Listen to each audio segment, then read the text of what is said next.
الله ربي والإسلام ديني ومحمدا رسول الله ويقيني. بسم اللہ الرحمن الرحیم.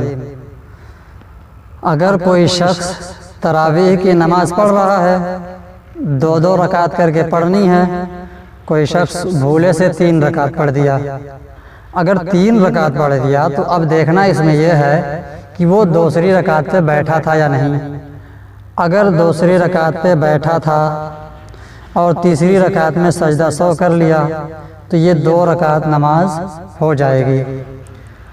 اور اگر دوسری رکعت پر نہیں بیٹھا تھا، ڈائریکٹ 3 رکعت پر بیٹھا تو نماز نہیں ہوگی. اور دوسری 2 رکعتیں میں جو قرآن پڑھا ہے اس کا اعتبار ہوگا، یعنی جو 2 رکعتیں ہو جائیں گی ایک باطل ہوگی. اس میں 2 رکعت میں جو ہے قرآن پڑھ رکھا ہے اس کا اعتبار ہوگا. تیسری رکعت میں جو قرآن کی تلاوت کی ہے اسے پھر سے لوٹانا ہوگا. اسی طرح کسی نے 4 رکعت ایک سلام سے پڑھا دی تو اس میں بھی یہی دیکھنا ہے کہ 2 رکعت پہ بیٹھا ہے یا نہیں. اگر 2 رکعت پر بیٹھا ہے پھر چوتھی رکعت پر بیٹھا، سلام پھیر دیا، 4 رکعت نماز ہو گئی. اس میں سجدہ سہو کی بھی ضرورت نہیں ہے اور کوئی قرآن لوٹانے کی بھی ضرورت نہیں ہے. لیکن اگر دوسری رکعت پر نہیں بیٹھا، اگر دوسری رکعت میں نہیں بیٹھا، چوتھے رکعت میں جا کر کے سجدہ سہو کیا تو اخیر کی جو 2 رکعت ہے وہ 2 رکعت نماز ہو جائے گی.